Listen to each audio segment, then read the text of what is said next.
Welcome to the Sixcast, a podcast where we discuss real-world strategies, tips, and stories that provide helpful insights for your digital transformation experience. In episode 6 of Sixcast, Varuna and Kithmini will be talking to the COO of LAUFT, Jesse Sharratt, about the social impact of technology and how it can bring together more people. Jesse will be talking about how there's no one right way to innovate. Now, I've been a work from anywhere person since 2012. We didn't have a lot of technology. I had a Skype direct number forwarded to my Skype, where my Skype rings when someone from Toronto calls me. So things. I've been in that journey for the past close to 10 years now, and I can kind of relate to the challenges that I went through. And there was not a lot of technology. The internet speed was not that great from places where I work, anywhere in even in Toronto. And I encountered lots of problems where I had to set up, wherever I go, I end up spending a lot of money in order to set up that temporary workstation, to get a router or a dongle, to get a Wi-Fi internet, Wi-Fi service, or and set up so much, and getting a proper chair. So because there was no places, right? Now, so it is a problem that, it is a shift where over the past 10 years, I've seen that there's a shift for people to work from home or work from anywhere. And school from home, school from anywhere. I'm a strong believer in that as well. In fact, I've been trying that as well. I work from different parts of Europe, Asia, different parts of the world, because I think it was fun in a way. There are pros and cons to everything. Now, my question to you is a few questions. Now, the pandemic has shifted and accelerated that work from home and work from anywhere business to a better, accelerated the growth of that business. Do you think that will stay the same? Do you think it'll go down? How do you see the social changes, socioeconomic fact? Right now, Toronto is trying to get their people downtown, because in order for the business to sustain, people need to come downtown. The transit to still be profitable or to break even, they need people to do riders in the transit. What do you see the future, or immediate future, and the long-term, like 5-year future? It's a great question, and I wish I had a crystal ball. But yeah, we definitely have some ideas of where things are going to go. And for us, for me personally, it's exciting. I'm from East Coast of Canada. I'm from a small town on Prince Edward Island. I live in Halifax currently. Part of the reason that I moved here in 2018, which was kind of ahead of the curve, was because I didn't think that I could ever afford to live in Toronto, or at least live the lifestyle that I really wanted to have. All of my friends are still renters, basically. I think there's one or two that may have lucked into, buying a home, but it's difficult.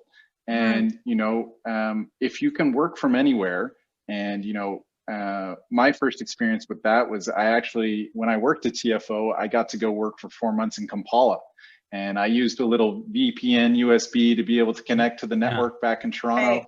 And it was amazing. It was a real eye-opening experience for me. And I would go to a cafe every day, and I'd have to log on to the Wi-Fi, and the Wi-Fi, I'd only get 45 minutes on each code. So then I'd have to get more codes. And I'd have to go and buy an orange juice or something. Oh, can I get another code, please?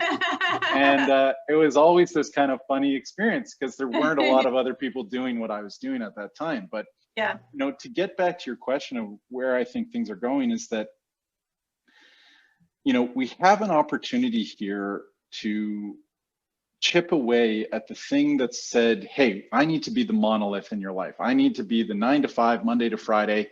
Everything else has to function around me. You got to take care of your kids. You got to care for your parents. You got to volunteer, take care of yourself, pay your bills, do your errands, manage your household on all the hours outside of 9 to 5, Monday to Friday. So it's like you look at your weekends and it's like, okay, I got to do my errands, got to do my chores, got to clean the house, got to take care of the kids. Like there's so many things. And, you know, I'm a big believer in this whole, you know, the 4-hour work week. You know, Isaac Asimov talked about, you know, by 2010, we'd be working 5 hours a week because of technology. And a lot of those predictions never came true. Now you start to see things like in Iceland with the 4-day work week that they've just trialed, and I've seen great productivity, you know, metrics come out of. And of course it makes sense. You know, I mean, these were things that was on the table in the US Congress back in the 60s. I mean, this was brought before JFK. Should we have a 4-day work week? And when you give more people, you know, time, and they know that they'll have time to recharge too, I think you actually get way better work out of them. And, you know, one thing that we're seeing at LAUFT is that we're trying to run our company in a very different kind of human-centered designed way, where, you know, we're using the entrepreneurial operating system as our main operating language. And, you know, what that is forcing on the company is for us to work in a very trusting and shared accountability kind of way. So, you know, if you can't trust your colleagues, you can't have a healthy conflict. And, you know, healthy conflicts are so important to growth. So, you know, if you know, and then in society at the same time, we're seeing all of these conflicts, which are very negative, and there's all this talk around canceling and this kind of stuff. And and it's like society needs to be able to find ways to trust each other so that we can grow. In the same way that, you know, we're trying to do it here at LAUFT. And that's not really answering your question, but I'm gonna try again. I'm gonna try again. No, I was gonna have a comment, and like going off of what Varuna said, obviously, and this is something Graham and I spoke about on the phone. He's like, "What do you think the behavior change is? What do you think the behavior change of people during the pandemic will be?" And my response to him was like, you know what? I was like, at the end of the day, I'm like, people have been locked up, and there's two schools of thought here. We have different demographics, right? And we're looking at your contingent of people that are accessing LAUFT are generally people who are working in the, they have the flexibility to come in different varied hours. And it sounds like even with these women's groups and people who are venturing into your areas, these different locations, it's because they see that you have a space that allows them to work where they can be in a communal place where they can invite their friends. And see, this is the biggest factor here when I'm thinking about what Varuna is saying and merging these two worlds together and combining them, because what it actually says is there's a group of people who are desperate to wanting to be together, despite the pandemic and despite all of these things that are very fear-based. And I hear your point of view, which is like there's cancel culture, and there's like there's all these different things of like people not being able to find their voice anymore. And the political system has obviously really taken us by storm, and we've all become really fear-based in some ways. And the pandemic has encouraged that fear-based of insular type of behavior and being contained to your home. So when I was talking to Graham and we were discussing this, I was like, I actually think that a lot of people would want to venture outwards. And as soon as the weather kind of warmed up, you did see that. It was like long lineups. We have a client who has a water taxi service and takes people back from the harborfront. And there was humongous lineups. And it took a very long time for them to get through all of the different customers. Why is that the case? I'm like, the case is because people want to be out and they want to socialize again. And this type of limitation that has been enforced on us without our control, beyond our control, has now caused the opposite effect where we're like, you know what you don't have, you yearn for. And the opposite is true. When you're stuck in the office environment and you're there in a 9 to 5 and there's rigidity, you're like, I want flexibility. So I think the balance of both of these worlds is so important, because LAUFT provides these opportunities for not only, and I can see this when you're talking about it so passionately, it's such a beautiful business model that it can actually afford students to start using the space during the day, and you know, classroom settings to find alternative ways to actually start to teach their children or teach people. And it's so nicely located in places like the Vaughan Mills Mall, right? So there's a location there where somebody or I'm thinking about probably older students, they could come in and book a space and book a boardroom and simulate a corporate environment. They could do a corporate class there. And so I think there's so much opportunity, and we need people to come out, because if people are limited to their home spaces, you actually are not getting the right amount of client base that you need. And you want them to, you essentially really want them to be on the transit system, and you want them to be on the TTC, you want them to go downtown to the Loft.